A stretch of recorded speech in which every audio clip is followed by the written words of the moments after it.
Hi மக்களே, சலங்கியொலி serial July 8 2026 என்ன நடந்துச்சுன்னு பார்க்கலாம். அதுக்கு முன்னாடி நம்ம channel Tamil serial talk subscribe பண்ணி லைக் பண்ணிக்கோங்க, பெல் ஐக்கானு கிளிக் பண்ணிக்கோங்க, ஹாய் பட்டன் தட்டி விட்டுருங்க. இப்போ புதன்கிழமைக்கான ரிவ்யூ என்னன்றதை பார்க்கலாம். கோயில்ல இருக்கிற பூமிக்கு திரிசூலத்துல வளையல் போட்டா மாட்ட மாட்டுதுன்னு அழுதுட்டு இருக்கும்போது சாரதா அங்க வராங்க. பூமி அத்தை கிட்ட சொல்றா, அத்தை நான் மாமாவை எவ்வளவு உண்மையா காதலிக்கிறேன், ஆனா அந்த சாமி ஏன் எனக்கு இவ்வளவு கஷ்டத்தை கொடுக்குது, ஒரு வளையல் கூட மாட்ட முடியல அப்படின்னு அழுதுகிட்டே கையில இருந்த வளையல்லாம் உடைக்கிறா. அதுல அவ கையில அடிபட்டு ரத்தம் வருது. அதை பார்த்து பதறி போன சாரதா, ஐயோ என்னம்மா இது, இந்தா என் வளையலை தரேன், இதை வீசிப்பாரு அப்படின்னு தராங்க. பூமி வேண்டாத்த, நான் தோத்துட்டேன் அப்படின்னு சொல்லி அழுவுறா. சாரதா சொல்றாங்க, தோத்து போன மனசோட எதையும் பண்ணாதம்மா, ஜெயிப்போன்ற நம்பிக்கையோட வீசு, கண்டிப்பா விழும் அப்படின்னு தைரியம் சொல்றாங்க. அவங்க சொன்ன நம்பிக்கையில பூமி அம்மனை வேண்டிக்கிட்டு வளையல வீசுறா. அது கரெக்டா போய் திரிசூலத்துல மாட்டிக்குது.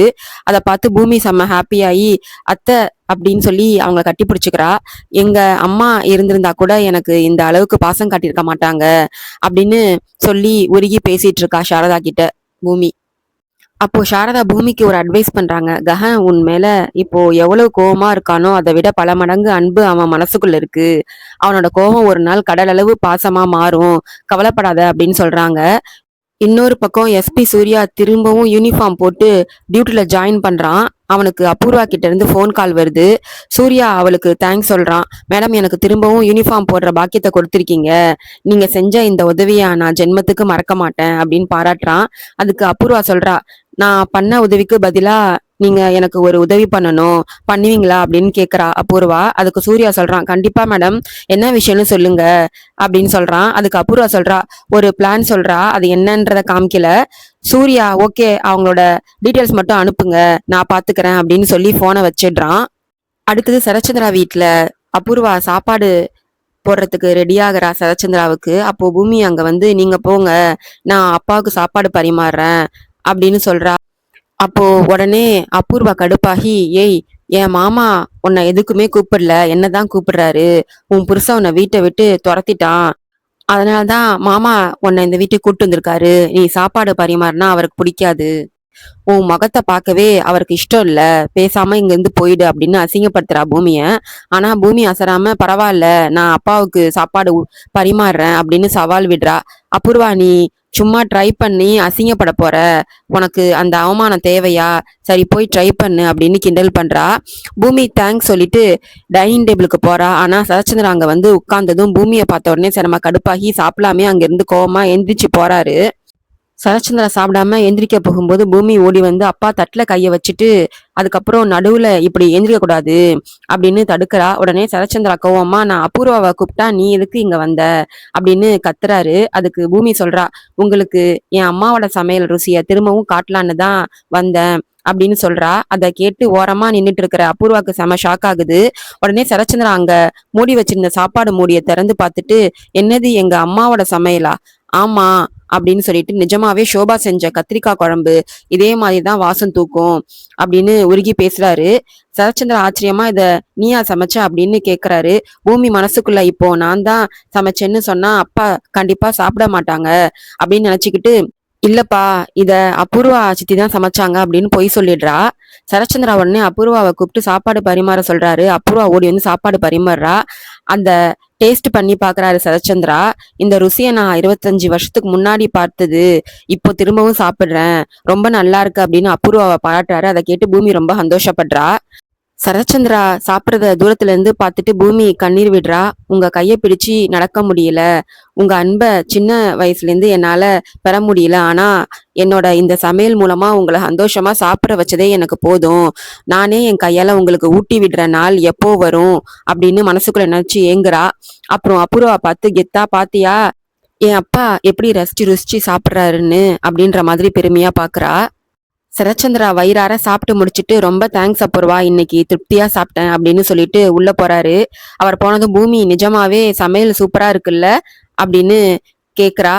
நீங்க பரிமாறுங்க, நான் சாப்பிட்றேன் அப்படின்னு சொல்றா. அபூர்வா சீ போடி அப்படின்னு கடுப்பாகி அங்கிருந்து போயிடுறா.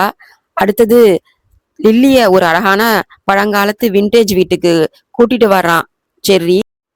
அந்த வீட்டை பார்த்ததும் லில்லி ஆச்சரியப்பட்டு, வாவ் எவ்வளவு அழகான வீடு அப்படின்னு சொல்றா. அதுக்கு செர்ரி சொல்றான், ஆமா லில்லி, மாமா வீக்கெண்ட்ல அப்பப்போ இங்க வந்து நல்லா என்ஜாய் பண்ணிட்டு போவாரு. நானும் என் ஃப்ரெண்ட்ஸோட அப்பப்போ இங்க வருவேன். அதான் உன்னையும் கூட்டிட்டு வந்தேன் அப்படின்னு சொல்றான். விண்டேஜ் வீட்டுக்கு வந்த இடத்துல லில்லி கால் தடுமாறி விழப்போக செர்ரி அவளை தாங்கி பிடிக்கிறான். அந்த கேப்ல லில்லி அவன்கிட்ட ஐ லவ் யூன்னு சொல்றா. செர்ரி அவளை டக்குன்னு தள்ளி விட்டுறான். இது ரொம்ப ஓவர், எனக்கு ஏற்கனவே கல்யாணம் ஆகி ஒரு பொண்டாட்டி இருக்கா அப்படின்னு செர்ரி கோவப்படுறான். அதுக்கு லில்லி சொல்றா, உனக்கு கல்யாணம் ஆகியிருந்தா என்ன, அவ உன்னை புருஷனா கூட மதிக்கல, அந்த வீட்டுல உன்னை யாரும் ஒரு ஆளா கூட பார்க்கல அப்படின்னு சொல்லி அவனோட கையை பிடிக்கிறா. நமக்கு கல்யாணம் ஆகாட்டி என்ன, நான் உன்னை என் புருஷனா தான் நினைக்கிறேன் அப்படின்னு சொல்லி செர்ரிக்கு முத்தம் கொடுக்க போறா. செர்ரி அவளை உதறி தள்ளிட்டு, நீ பண்றது தப்பு அப்படின்னு சொல்றான். இதுதான் என்னோட ஒரிஜினாலிட்டி அப்படின்னு லில்லி திமிரா பேசுறா. இங்கிருந்து கிளம்பலான்னு செர்ரி சொல்லும்போது கதவை யாரோ தட்டுறாங்க. செர்ரி கதவை திறக்க போகும்போது லில்லி அவனோட கையை பிடிச்சி இழுத்து நிறுத்துறா. டக்குன்னு அவளோட உடம்பு முழுக்க நகத்தால கீறிட்டு தலையெல்லாம் களைச்சி போட்டுட்டு செர்ரியோட கைய பலமா பிரிச்சுக்கிறா. அந்த நேரத்துல எஸ்பி சூர்யா கதை உடைச்சுக்கிட்டு உள்ள வரான். உடனே லில்லி அழுதுகிட்டே, சார் இவன் என்ன கற்பழிக்க பாக்குறான் சார், என்னை ஏமாத்தி இங்க கூட்டிட்டு வந்து ஃபோர்ஸ் பண்றான் பாருங்க அப்படின்னு அவ காயத்தெல்லாம் காமிச்சு என்ன எப்படியெல்லாம் பண்ணிருக்கான்னு பாருங்க அப்படின்னு அப்பட்டமா போய் சொல்லி செர்ரி மேல பழி போடுறா. எனக்கு எதுவும் தெரியாதுன்னு செர்ரி சொல்லி பதறான். சூர்யா அவனோட பேச்ச கேட்காம, அவ சொன்னதுக்கு அப்புறம் நீ சொல்றத நான் கேட்கணுமா அப்படின்னு சொல்லி செர்ரி அங்கிருந்து தரன்னு இழுத்துட்டு போறான். இன்னொரு பக்கம் ககன் கஹன் வீட்டுல தாரா அவங்க அண்ணன் துருவும் கோயில்ல இருந்த வீடியோவை சாரதா அப்புறம் பூரி கிட்ட காட்டுறான். அப்போ சொல்றா பூரி, இவர் தான் எனக்கு முன்னாடியே தெரியுமே, இவர் தான் என்ன கோயில்ல காப்பாத்தினாரு அப்படின்னு சொல்றா. அதுக்கு கஹன் சொல்றான், இவர் பேரு துருவு, இவர் தங்கச்சி பேரு தாரா, இவர் தங்கச்சியை எப்படி நல்லா அழகா பாத்துக்கிறார் தெரியுமா அப்படின்னு சொல்றாங்க கஹன். அதுக்கு சாரதா சொல்றாங்க, அவரு உன்னை விடவா நல்லா பாத்துப்பாருடா அப்படின்னு சொல்றாங்க. சாரதா சொல்றாங்க, துருவ் அவர் தங்கச்சிய இவ்வளவு பாசமா பாத்துக்கிறாருன்னா அவருக்கு வரப்போற பொண்டாட்டிய ரொம்ப கொடுத்து வச்சலா இருக்கணும் அப்படின்னு சொல்லும்போது கஹன் டக்குன்னு, அப்போ நம்ம பூரி அந்த கொடுத்து வச்சவளா இருந்தா என்னம்மா அப்படின்னு கேக்குறான். அதை கேட்டு சாரதாவும் பூரியும் ஷாக் ஆகுறாங்க. கஹன் பூரி கிட்ட சொல்றான், நீ காதலிச்ச சிவா உனக்கு கிடைக்கலன்னு நீ அதிர்ஷ்டம் இல்லாதவளன்னு நினைச்சிருக்கலாம், ஆனா இப்போ துரு ரூபத்துல அதிர்ஷ்டமே உன்னை தேடி வந்திருக்கு அப்படின்னு சொல்றான். ஆனா சாரதா சொல்றாங்க, அவங்கெல்லாம் யாருன்னே நமக்கு தெரியாது, எப்படியும் முதல்ல பூரி கிட்ட கேட்போம் அப்படின்னு சொல்றாங்க. கஹன் பூரிய பார்த்து, உனக்கு சம்மதமாமா, நான் உனக்கு சம்மதம்னா அடுத்த அடியை எடுத்து வைப்பேன் அப்படின்னு சொல்றான்.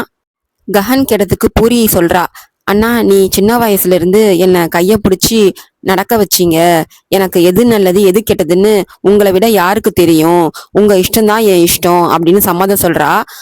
உடனே கஹன் செம்ம ஹாப்பியாகி, ஓகே பூரி வர்சஸ் துருன்னு இந்த பேரை ஃபிக்ஸ் பண்ணியாச்சு, மண்டபத்துல வச்சு சூப்பரா கல்யாணத்தை நடத்திடலாம் அப்படின்னு சொல்றான்.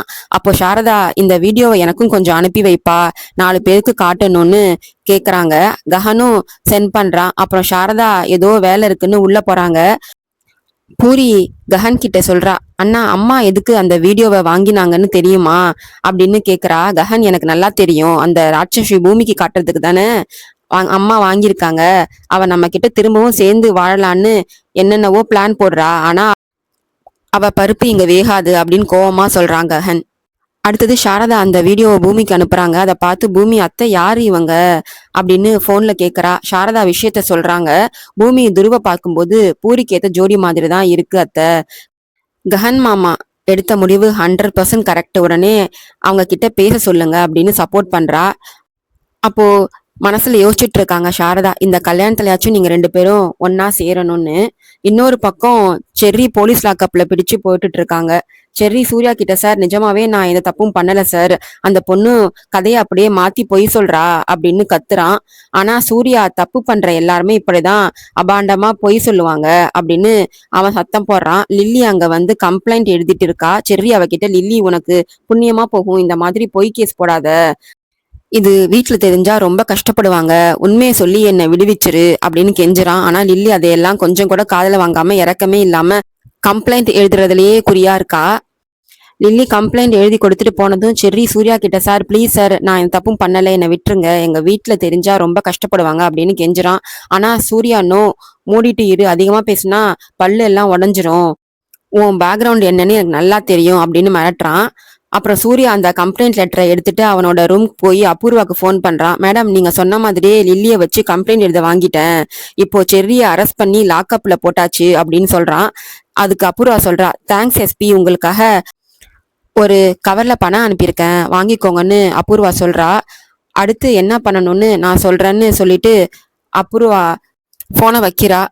அடுத்தது அங்க வர நட்சத்திரா, என்ன மம்மி குட் நியூஸ் அப்படின்னு கேக்குறா. அதுக்கு அபூர்வா சொல்றா, அந்த செர்ரியை அரெஸ்ட் பண்ண வச்சுட்டேன், இனி அவன் உன் வாழ்க்கையில கிடையாது அப்படின்னு சொல்லவும் நட்சத்திரா செம்ம ஹாப்பி ஆகி தேங்க்ஸ் சொல்றா அபூர்வாக்கு. லில்லி அழுதுகிட்டே வீட்டுக்குள்ள வரா. அங்க இருக்கிற சரச்சந்திரா, பூமி எல்லாரும் ஹாலுக்கு வராங்க. அபூர்வா ஒண்ணுமே தெரியாத மாதிரி ஓவர் ஆக்ட் பண்ணி, லில்லி எதுக்கு இப்படி அழுகுறா அப்படின்னு தெரியல அப்படின்னு சொல்றா. நட்சத்திராவும் என்னாச்சுன்னு லில்லிய கேக்குறா. லில்லி அழுதுகிட்டே அபூர்வா மடியில விழுந்து, செர்ரி எனக்கு கெஸ்ட் ஹவுஸ் சுத்தி காட்டுறேன்னு கூட்டு போய் என் இஷ்டம் இல்லாம என் மேல கை வச்சுட்டான் அப்படின்னு பொய் சொல்றா. உடனே அபூர்வா, ஐயோ செர்ரி இப்படி ஒரு கேவலமான வேலையை பண்ணியிருக்கானா, அதான் உன் உடம்புல இப்படி கீறல் காயங்கள்லாம் இருக்கா, தலை வேலை கலைஞ்சிருக்கு அப்படின்னு உசுப்பி விடுறா. மருதாணி சித்தியும் அப்போ எல்லாமே முடிஞ்சிருச்சா அப்படின்னு கேக்குறா. அபூர்வா செர்ரிய திட்டும்போது கேபி குறுக்க வந்து, செர்ரி அப்படிப்பட்ட பையன் கிடையாது, ஏதோ தப்பு நடந்திருக்கு அப்படின்னு சொல்றாரு. ஆனா அபூர்வா சொல்றா, உன் பையன் மேல உனக்கு இருக்க பாசத்தால நீ இப்படி பேசுற, போலீஸ் வந்து செர்ரி அரெஸ்ட் பண்ணிட்டு போயிருக்காங்க அப்படின்னு லில்லி சொன்னதை வச்சு பேசுறா. மீரா லில்லி பொய் சொல்றான்னு சொல்றா. செர்ரி அப்படிப்பட்டவன் இல்லைன்னு சொல்றா. அபூர்வா, அவ சொல்றத ஏன் பொய்ன்னு சொல்ற அப்படின்னு கேக்குறா. உடனே நட்சத்திரா கத்த ஆரம்பிக்கிறா. இத நிரூபிக்கிறதுக்கு இப்போ என்ன அக்னி பரீட்சையா, சீதா பரீட்சை வைக்கணுமா அப்படின்னு சத்தம் போடுறா. உடனே அபூர்வா நைஸா நட்சத்திரா காதுல, கொஞ்சம் ஓவர் ஆக்டிங் குறை, மாட்டிக்க போறோம் அப்படின்னு மெதுவா சொல்றா. கடைசியா பூமி ஸ்ட்ராங்கா சொல்றா, உடம்புல காயத்தோட கண்ணுல தண்ணியோட ஒரு பொண்ணு வந்து சொன்னா அது உண்மைதான் அப்படின்னு நம்புறீங்க, ஆனா எந்த ஒரு பொண்ணு இந்த மாதிரி விஷயத்துல பொய் சொல்ல மாட்டான்னு இல்ல அப்படின்னு சொல்லி செர்ரி பக்கம் இருக்கிற நியாயத்தை சொல்றா பூமி. நட்சத்திர ஹத்தம் போட்டது பூமி சொல்றா, யாரோ உன்னை இப்படி பேச சொல்லியிருக்காங்கன்னு எனக்கு தோணுது லில்லி, நிஜம் என்னன்னு நீயே சொல்லு அப்படின்னு லில்லிய பார்த்து ஸ்ட்ரைட்டா கேக்குறா பூமி. செர்ரி ரொம்ப ஜாலியா ஜோக் பண்ணிட்டு இருப்பானே, அதை தவிர இந்த மாதிரி தப்பான வேலையெல்லாம் என்னைக்குமே பண்ண மாட்டான் அப்படின்னு செர்ரிக்கு சப்போர்ட் பண்றா பூமி. ஆனா சரச்சந்திரா குறுக்க வந்து, உனக்கு அவனை பத்தி என்ன தெரியும், எனக்கு அவனை நல்லா தெரியும், காலேஜ் படிக்கும் போதே இந்த மாதிரி பொறுக்கித்தனமா வேலைய பண்ணிட்டு இருப்பான், இந்த வீட்டுல லில்லி பின்னாடியே அவன் சுத்திக்கிட்டு இருந்ததை நானும் பார்த்திருக்கேன், அவன் கண்டிப்பா தப்பு பண்ணியிருப்பான் அப்படின்னு சொல்றாரு. உடனே மீரா சொல்றாங்க, அண்ணன் அப்படி பேசாதீங்க, இப்ப போலீஸ் செர்ரி அரெஸ்ட் பண்ணி செமையா அடிப்பாங்க, ப்ளீஸ் அவனை எப்படியாச்சும் காப்பாத்துங்கன்னு கெஞ்சிரா மீரா. அதுக்கு சரச்சந்திரா சொல்றாரு, தப்பு பண்ணினா எல்லாருக்கும் தண்டனை ஒண்ணுதான், அவங்க தண்டனையை அனுபவிச்சுதான் ஆகணும், நான் மட்டும் அங்க இருந்திருந்தா அங்கேயே வச்சு அடிச்சிருப்பேன் அப்படின்னு கராரா பேசுறாரு. சரச்சந்திரா சொன்னதை கேட்டு அபூர்வா மனசுக்குள்ள குஷியாகி தலைமையில கைய வச்சுக்கிறா. ஆனா கேபி விடாம சொல்றாரு, அபூர்வா நீங்க ரொம்ப தப்பா பேசுறீங்க, செர்ரி தப்பும் பண்ணல, நீங்க நேர்ல பாத்தீங்களான்னு கேக்குறாரு. பூமியும் ஆமா நீங்க நேர்ல பாத்தீங்களான்னு கேக்குறா. ஆனா சரச்சந்திரா தப்பு செஞ்சவனுக்கு கண்டிப்பா தண்டனை கிடைச்சே தீரணும் அப்படின்னு சொல்லிட்டு அங்கிருந்து கிளம்பி போயிடுறாரு. சரச்சந்திரா போனதும் பூமி சொல்றா, மாமா செர்ரி வீட்டுக்கு வந்தா மட்டும்தான் எல்லா உண்மையும் வெளிவரும் அப்படின்னு சொல்றா. ஒரு பிளான் போடுறா. கேபியும் நான் அபிஷியல்ஸ் கிட்ட பேசுறேன்னு சொல்றாரு. இத பார்த்துட்டு கடுப்பாகிறா பூர்வா. அடுத்தது தாரா வீட்டுல தாராவுக்கு அவங்க வீட்டு வேலைக்காரி தலைமுடிக்கு சாம்பிராணி புகை போட்டுட்டு இருக்காங்க. அப்போ தாரா கஹனை பத்தியே கனவு கண்டுட்டு இருக்கா. கரெக்டா அந்த நேரத்துல கஹனோட கார் வந்து நிக்குது. கார்ல இருந்து கஹன் இறங்கி உள்ள வரான். அதை பார்த்ததும் தாரா அவர் எனக்காக தான் வந்திருக்காரு அப்படின்னு நினைச்சுக்கிட்டு ஓடி போறா. அப்போ அந்த வேலைக்காரி யாருமா அவரு அப்படின்னு கேக்குறாங்க. தாரா பதில் சொல்லாம வெக்கப்பட்டு ஓடுறா. அங்க இருக்கிற துரு, என்னம்மா இப்படி வெக்கப்படுற, என்ன விஷயம் அப்படின்னு தாரா கிட்ட கேக்குறான். துரு தாரா கிட்ட ஏன் வெக்கப்படுறன்னு கேட்டதும் அவ, அண்ணா அன்னைக்கு கோயில்ல பார்த்தேன்ல, அவர் தான் எனக்காக இங்க வந்திருக்காரு, நான் மிஸ் ஆயிட்டாருன்னு சொன்னேன்ல, என்னை தேடி வந்திருக்காரு அப்படின்னு ரொம்ப சந்தோஷமா சொல்றா. துரு ஆச்சரியமா, உன்னை தேடியா வந்திருக்காருன்னு கேக்குறான். தாரா இன்னும் பெருமையா, பின்னா வானத்துல இருந்து பூமிக்கு வந்த நட்சத்திரம் இந்த தாரா இல்லையா, இந்த பூமியில ஜொலிக்கிற ஒரே ஒரு பீஸ் நான் தான், இரு அண்ணா நான் டக்குன்னு ரெடியாகி வரேன் அப்படின்னு சொல்லிட்டு வெக்கப்பட்டுட்டே ஓடுறா. வெளியே கஹனும் துருவும் பேசிட்டு இருக்காங்க. கஹன் சாரதா கன்ஸ்ட்ரக்ஷன் சார்பா அவனுக்கு ஹேண்ட்ஷேக் கொடுக்குறான். துருவும் நைஸ் டு மீட்டிங் யூ, உட்காருங்க அப்படின்னு சொல்றான் கஹனை. கஹனும் வீடு ரொம்ப சூப்பரா இருக்கு அப்படின்னு பாராட்டுறான் துருவ.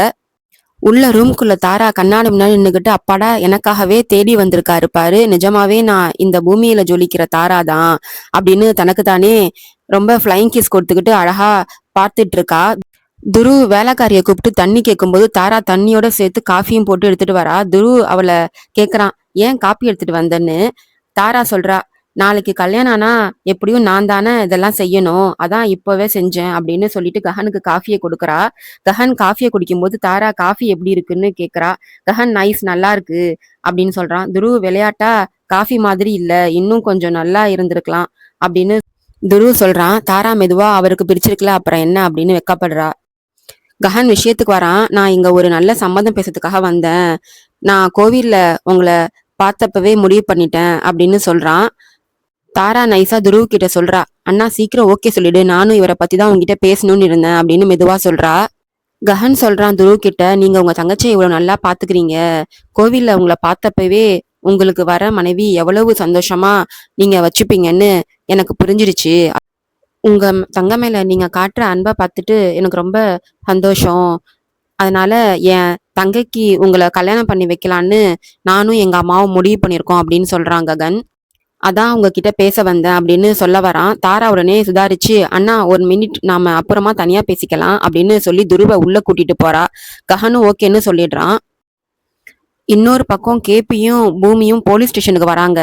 அவங்கள பார்த்ததும் எஸ்பி சூர்யா, ஏன் இங்க வந்தீங்கன்னு கத்துறான். பூமி சொல்றா, நாங்க செர்ரி கூட பேசணும்னு. அதுக்கு எஸ்பி சூர்யா, உங்க இஷ்டத்துக்கு வந்து பேச, இது உங்க மாமியார் வீடு கிடையாது, அவன் மேல ரேப் கேஸ் போட்டு எஃப்ஐஆர் ஃபைல் பண்ணியாச்சு, உங்களை பேச அனுமதிக்க முடியாது அப்படின்னு ஸ்ட்ரிக்டா சொல்றான். உடனே பூமி செம கோபமாகி, உங்க பின்னால இருந்து இதை யார் செய்ய வைக்கிறாங்கன்னு எனக்கு நல்லா தெரியும், இப்போ எங்களை பேச விடலைன்னா நான் யார்கிட்ட பேசி ஆக்ஷன் எடுக்க வைக்கணுமோ அவங்க கிட்டயே பேசுவேன் அப்படின்னு போனை காட்டி வார்னிங் கொடுக்குறா. அதை பார்த்து அங்க இருக்கிற கான்ஸ்டபிள் சூர்யா கிட்ட, சார் ஏற்கனவே உங்களுக்கு ஒரு தடவை வேலை போச்சு, இப்போ மறுபடியும் தேவையா அப்படின்னு மெதுவா சொல்றான். அதனால சூர்யா பயந்து போய் போனை வெளியே வச்சுட்டு போய் பேசுங்கன்னு பர்மிஷன் தரான். பூமி உள்ள போய் உண்மையிலே என்னாச்சு அப்படின்னு கேக்குறா. செரி அழுதுகிட்டே, இந்த லில்லி வேணும்ட்டே என்ன மாட்டி விட்டுட்டா, நான் நட்சத்திரா கிட்ட நெருங்கணுன்றதுக்காக லில்லி கிட்ட கொஞ்சம் க்ளோஸா பழகுனேன், அவளும் எங்கிட்ட நல்லா பழகுற மாதிரி நடிச்சு கெஸ்ட் ஹவுஸ்க்கு கூட்டிட்டு போனா, ஆனா அங்க போனதும் அவ உடம்ப கீறிக்கிட்டு ஹெல்ப் ஹெல்ப்னு சத்தம் போட்டா. டக்குன்னு எஸ்பி சூர்யா உள்ள வந்து என்னை அரெஸ்ட் பண்ணிட்டான் அப்படின்னு நடந்ததை சொல்றான். அதை கேட்டதும் பூமிக்கு நல்லா புரியுது, உனக்கும் நட்சத்திராவுக்கும் டிவோர்ஸ் வாங்கி தரணுன்றதுக்காக இந்த சூர்யாவை வச்சு அபூர்வா லில்லிய வச்சு இந்த மொத்த நாடகத்தையும் ஆடி இருக்கா அப்படின்னு பூமி கேபி கிட்டையும் செர்ரி கிட்டையும் சொல்றா. செர்ரி ரொம்ப பயந்து போய், கேஸ் கோர்ட்டுக்கு போனா எனக்கு தண்டனை கிடைச்சிருமே, அந்த அப்புறம் அத்தை என்ன வெளியே வரவிடவே மாட்டாங்க அப்படின்னு ஃபீல் பண்றான். அதுக்கு பூமி சொல்றா, நீ கவலைப்படாத செர்ரி, உனக்கு எந்த தண்டையும் கிடைக்காம நான் பாத்துக்கிறேன் அப்படின்னு தைரியம் சொல்றா.